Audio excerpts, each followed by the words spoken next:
안녕하세요. 1인 기업 세무 아카데미 허예계사입니다. 오늘은 약간 번외편으로 이 계정별 원장에 대해서 좀 설명을 드리려고 하는데요. 오늘 이 영상을 끝까지 시청하시면은 이 계정별 원장이 어떤 건지, 그리고 나중에 내가 세무대리인을 통해서 장부기장을 맡겼을 때 이 계정별 원장을 어떻게 가공해서 활용할 수 있는지 그 팁을 얻어 가실 수 있습니다. 그러니까 영상을 끝까지 시청해 주세요. 자, 먼저 이 계정별 원장이 어떤 건지 좀 설명을 드리겠습니다. 이 말을 잘 뜯어보면은 어떤 건지 이제 쉽게 알 수 있는데요. 어떤 원장이라는 거예요. 원장. 원장인데 계정별 원장. 계정별로 모아놓은 어떤 장부다. 이렇게 좀 보시면 될 것 같아요. 쉽게 생각해서. 이제 좀 설명을 드릴게요. 보시면은, 대표님들이, 이제 거래를 한다고 했을 때, 그 기록들이 이 통장에 남게 되겠죠. 이렇게 쭉 통장에 기록들이 남게 됩니다. 돈이 들어오고 나간 것들이 이렇게 기록이 되겠죠. 그러면은 이러한 것들을 정리를 해서 이제 세무대리인에게 넘겨주게 됩니다. 그러면은 세무대리인들은 이런 거를 이제 장부 기장을 통해서 재무제표를 만들어내게 되는데요. 대표님들이 나중에 받아보시는 거는 이렇게 재무상태표, 손익계산서와 같은 리포트만 이제 받아보실 거예요. 그런데 이 중간에 들어가는 과정이 있습니다. 아까도 말씀드린 것처럼 이 장부 기록이라는 것들이 들어가게 되는데 이러한 것들이 이제 복식부기로 이루어지게 됩니다. 복식부기를 간단하게 좀 설명을 드려보면요. 우리가 쉽게 생각해서 이 통장의 내역들은 현금의 관점에서 기록이 된 것들이에요. 돈이 들어오고 나간 것들만 이제 기록이 되는 거죠. 근데 복식복이라는 거는 돈이 들어오고 나간 게 왜 들어오고 왜 나갔는지를 상대 계정에 설명을 해준다. 이렇게 보시면 될 것 같아요. 그래서 예를 들어서 돈이 100원이 나갔다고 한번 생각해 봅시다. 그러면은 사변이 있고 대변이 있는데 자, 현금이 이렇게 100이 나갔다. 근데 우리가 통장만 봐서는 그냥 이렇게 100 나간 것만 보이는 거예요. 근데 복식보기를 하게 되면은 이 100이 왜 나갔는지를 상대 계정에 밝혀주는 겁니다. 예를 들어서 어떤 기계 장치를 구입하기 위해서 샀다. 그러면은 여기다가 이 기계라고 써주는 거예요. 그러면은 아, 내가 현금을 100을 썼는데 그게 기계를 사기 위해서 이 자산을 취득하기 위해서 한 거다. 이렇게 기록이 되는 거죠.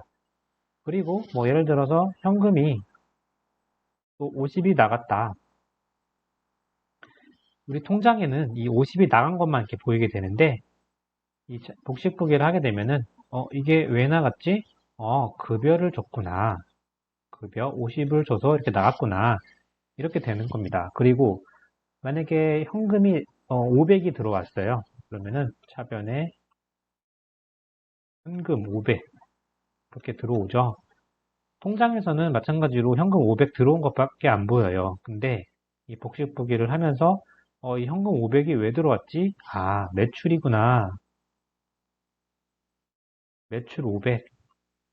이렇게 기록이 되는 겁니다. 그래서 복식보기는 간단하게 생각해서 어, 현금이 왜 들어오고 왜 나갔는지 이렇게 상대 계정에 설명을 해주는 과정이다. 이렇게 쉽게 이해를 하시면 될 것 같아요.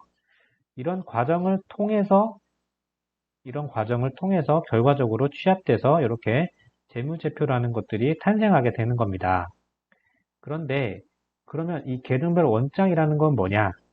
요 일련의 분계 과정들을 원장이라고 했을 때 여기 보시면 계정들이라는 게 있죠. 여기서 나오는 계정이 어떤 겁니까? 기계라는 계정도 나왔고요. 현금이라는 계정도 나왔고 급여라는 계정도 나왔고 매출이라는 계정도 나왔어요. 그러면은 요 계정별로 이 분계들을 모아놓은 게 바로 이 계정별 원장이다. 이렇게 이해를 하시면 될 것 같아요. 네, 그러면은 이 계정별 원장에는 어떤 정보들이 있는지 한번 볼까요? 자, 보실게요. 계정 과목이라는 것도 이렇게 나오고요. 그리고 이 날짜도 있습니다. 그리고 어떤 것 때문에 거래가 발생했는지 이 적요란도 있고요. 그리고 이 거래처, 상대 거래처가 어딘지도 나오고, 그리고 발생한 금액이 얼마인지도 이제 금액 정보도 나오게 됩니다. 그렇기 때문에 이렇게 잘 정리된 데이터를 활용하면은 다양한 방식으로 활용할 수가 있는 거예요.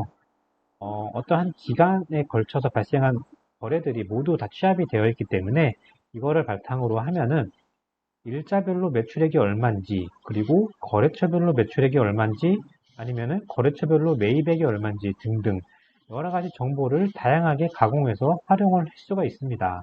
그래서 이 계정별 원장을 잘 가공하면은 대표님들의 어떤 의사결정을 하는데 충분히 활용을 하실 수가 있어요.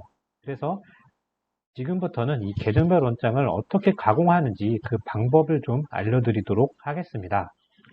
자, 세무대리인에게 계정별 원장 좀 주세요 하면은 아마 이런 형태로 이제 주실 거예요. 보시면은 모든 계정이 다 들어있고 한데 정리는 안 돼 있어요. 보시면은 이렇게 쭉쭉쭉 있고 보기에 편한 형태로 되어 있진 않습니다. 그래서 이런 것들을 보다 좀 보기 좋은 형태로 가공하는 좀 방법을 지금부터 좀 보여드리도록 할게요. 자, 원본 데이터를 로 데이터로 저장을 하고요. 새롭게 만들어서 가공을 하겠습니다.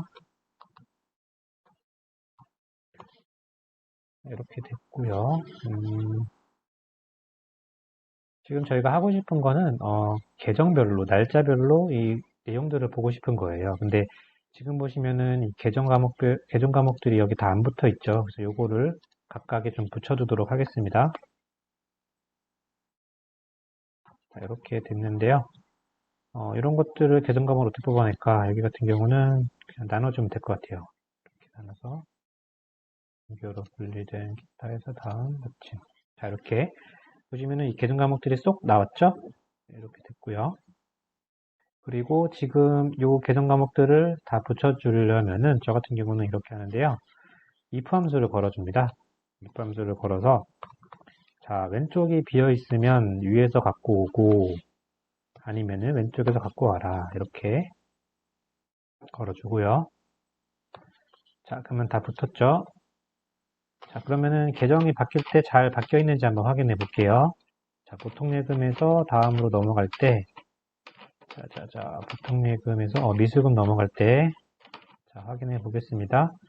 자, 미수금 넘어갈 때 미수금 잘 넘어갔죠? 그러면 잘 바뀌어 있고요. 이렇게 날려주고요. 이 계정 과목을 왼쪽에 한번 붙여볼게요. 여기다가 붙여줬습니다. 그리고 필요 없는 행대로 좀 날려볼게요. 보시면은 이런 월계 누계 이런 거 필요 없죠, 그죠? 자, 월계 누계 한번 날려볼게요. 월계 날리겠습니다. 월계 날렸고요. 자, 그 다음에 누계 날릴게요. 누계. 자, 누계 날라갑니다. 자, 누계 날렸어요. 또 필요 없는 게 뭐가 있을까요? 이 계정별 원장 필요 없죠. 이거 중간중간 있는 거니까. 자, 계정별 원장. 계정별 원장 필요 없습니다. 날라갑니다. 자, 그리고 또 뭐가 필요 없나요? 날짜 필요 없죠. 날짜. 날짜도 필요 없습니다. 날리겠습니다. 자, 그리고 여기 회사명도 필요 없죠, 이제. 회사명. 회사명 날립니다. 그리고 또 뭐가 있을까요? 이런 것들 빈칸 다 필요 없죠. 날릴게요. 적요란 기준으로 날짜 기준 날릴까요? 선택값 없음 날리겠습니다. 자, 이렇게 날라갔고요. 자, 그리고 중간중간에 이 날짜라고 되는 애들이 중복이라서 필요가 없어요. 그죠? 날릴게요. 자, 날짜 날아갑니다. 자, 됐고요. 그럼 이제 정리가 됐습니다. 한번 볼게요. 이거는 계정명이고요. 이건 날짜고요. 이거는 적요고요. 이거는 코드입니다. 그리고 거래처고요. 차변이고요. 대변이고요. 누계입니다. 그리고 날릴게요. 자, 좀 보기 좋게 좀 바꾸겠습니다. 이렇게 이렇게 바꿨고요.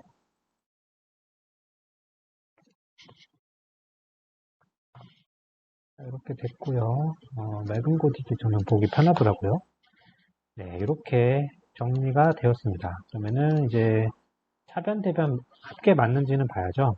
이제 분개 친 거니까 차변, 대변 합계는 맞아야죠.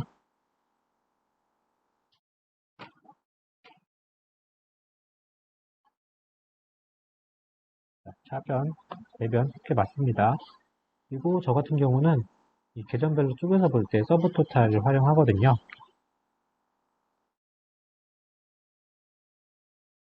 이렇게 서브토탈 걸어주고요. 차변, 대변 합계 일치합니다. 자, 이렇게 되면은 이제 원장이 가공이 된 거예요. 이 원장 안에는 1년간 대표님의 회사에서 발생한 모든 거래들이 다 반영이 되어 있는 겁니다. 보시면은 계정이 어떤 건지도 나와 있고요. 날짜는 언젠지, 조교가 뭔지, 거래처는 어디인지, 금액은 얼마인지 이런 정보들이 다 포함이 되어 있어요. 그렇기 때문에 이 정보만 잘 활용하셔도 내부적으로 어떤 큰 의사결정을 하는데 도움이 될 수 있는 겁니다. 이런 게 바로 관리회계죠. 관리회계 목적으로 활용할 수가 있는 건데요. 대표적으로 뭐 몇 가지만 보여드려 볼게요. 예를 들어서 뭐 상품 매출이다. 제가 연간 매출이 얼마인지는 아는데 뭐 월별로 매출 잘 안 보시잖아요. 여기서 보시면은 이 날짜가 나와 있기 때문에 월별 매출 추이가 어떻게 되는지 그런 것도 한번 뽑아볼 수가 있고요. 아니면은 이 계정 내에서 손익과 관련된 계정만 따로 추려가지고 월별 손익계산서를 또 만들어 볼 수가 있는 겁니다. 그렇기 때문에 이 원장만 잘 활용하셔도 대표님의 어떤 의사결정 하는데 충분히 큰 도움이 되실 수 있을 거라 생각이 됩니다. 그래서 아직 이 계정발 원장을 이렇게 활용을 안 해보신 분들은 제가 알려드린 방법으로 가공을 해서 분석을 해보시는 것을 추천을 해드립니다.